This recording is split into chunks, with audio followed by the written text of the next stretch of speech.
lisan yang harus kita jaga.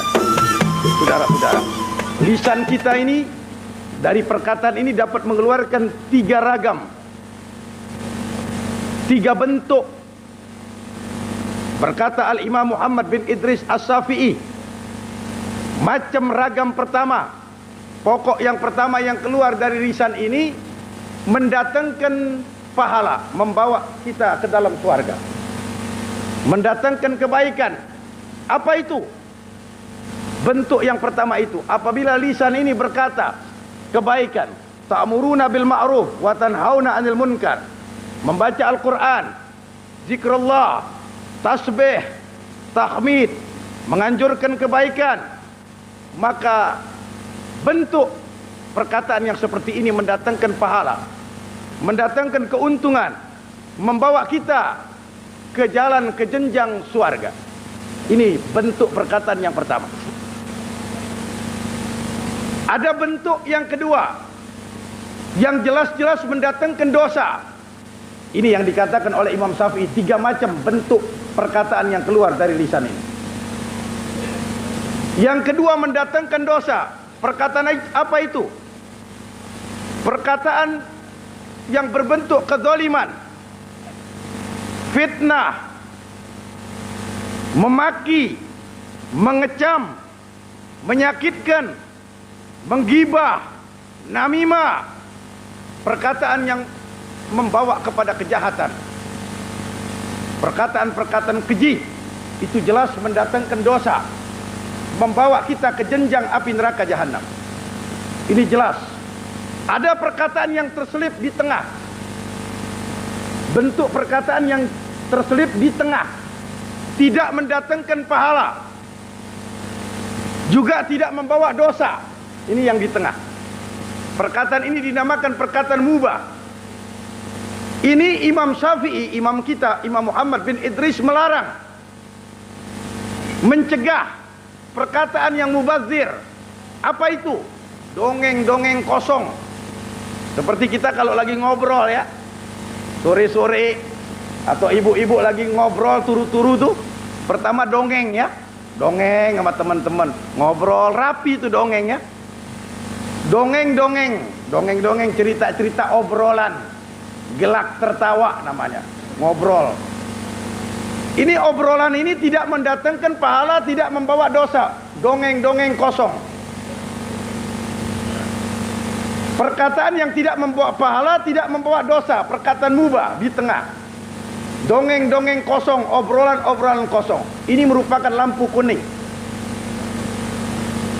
Kalau lampu ini sudah kuning, kita lihat di jalan, jatuhnya ke hijau apa ke merah, kita tanya. Jatuhnya kemana itu? Kalau sudah kuning, cepat jatuh ke merah.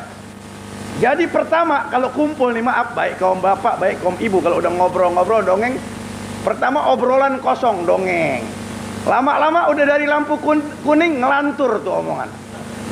Jatuhnya ke lampu merah, lu nggak denger, lakinya si Anu tuh kawin lagi di Bogor tuh. Udah mulai jatuh ke lampu merah tuh, benar gak? Baru-baru obrolan kosong, lama-kelamaan udah nggak ada yang diobrolin, ceritakan kejelekan tetangganya, kawan-kawannya, berbentuk ghibah, namimah. Jadi Imam Syafi'i melarang, mencegah lampu kuning itu, perkataan yang di tengah, yang tidak mendatangkan pahala, yang tidak membawa dosa, karena Imam Syafi'i tahu perkataan mubah itu jatuhnya ke lampu merah kepada ghibah dan namimah, saudara-saudara. Kalau yang tidak mendatangkan pahala, tidak membuat dosa, sudah dicegah oleh imam kita, bagaimana perkataan yang jelas-jelas berbentuk fitnah, ghibah, namimah. Ini saudara-saudara, membawa kejahatan. Fitnah, kita lihat berapa banyak pertumpahan darah terjadi akibat bencana fitnah. Teror terjadi akibat fitnah. Bencana politik yang mendatangkan pertumpahan darah akibat daripada pemimpin-pemimpin atau sekelompok golongan yang berkata fitnah, ghibah, namimah, mendatangkan bencana kepada umat, saudara-saudara. Di sini. Pertama yang menjaga lidah itu bukan hanya rakyat kecil, tetapi pemimpin-pemimpin lebih dahulu. Baik umaro, baik penjabat, baik ulama, itu jaga ini lidahnya. Jadi kalau berbicara, di mimbar atau di muka umum menyampaikan agama, harus luruskan hati lebih dahulu. Saya diajari sama saya punya bapak. Dari semenjak saya didorong untuk tablik, itu bapak saya berkata, sebelum kau naik mimbar, kau harus berkandidat. Mohon kepada Allah Ta'ala. Baca Fatihah kepada Rasulullah, kepada datuk-datukmu, supaya kau punya hati ini ikhlas. Harus hati ini bersih. Aku naik di mimbar sebagai mewakili Rasulullah.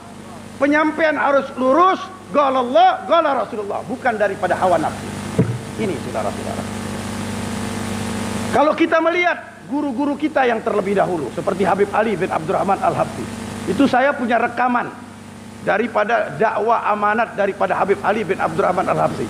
Terkadang kalau saya rindu ingin mendengar suara-suara ulama terdahulu, saya putar itu rekaman Habib Ali bin Abdurrahman Habsyi yang suaranya masih murni. 20 menit, seperempat jam lebih Habib Ali berbicara. Saya lihat itu pembicaraan isinya qala Allah, qala Rasulullah. Tidak ada berkata aku enggak ada. Aku enggak ada, atau mengecam, tidak.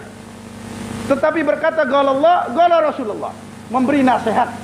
Karena juru dakwah, baik itu nabi-nabi, baik itu ulama, mereka itu juru amanat, harus penyampai amanat yang lurus. Begitulah Hud, begitulah Soleh, begitulah Zakaria, begitulah Isa ibnu Maryam. Mereka itu adalah anbiya, nabi-nabi yang diutus oleh Allah, merupakan juru amanat. Hati lurus, lisan lurus, tidak membawa bencana kepada umat, membawa fitnah, ghibah dan namimah. Di sini saudara-saudara. Begitupun juga tokoh-tokoh politik. Kalau berbicara pun juga jangan mengadu domba kepada rakyat. Kalau mengadu domba kepada rakyat, rakyat terjadi pertumpahan darah. Nah, disinilah bertanggung jawab. Baik itu umara, baik itu pemimpin, baik itu ulama. Besok tanggung jawabnya lebih besar indallah, di mana yaumul qiyamah, saudara-saudara. Bakal digantung Tuhan. Kalau hatinya tidak lurus, lisannya tidak lurus, mereka bukan merupakan juru amanat yang lurus, yang amanat, tetapi tujuannya adalah untuk kepentingan kantong, kepentingan pengaruh, kepentingan kedudukan. Akibatnya ghibah, namimah, fitnah yang disebarkan oleh mereka. Terjadilah pertumpahan darah di tengah-tengah umat ini.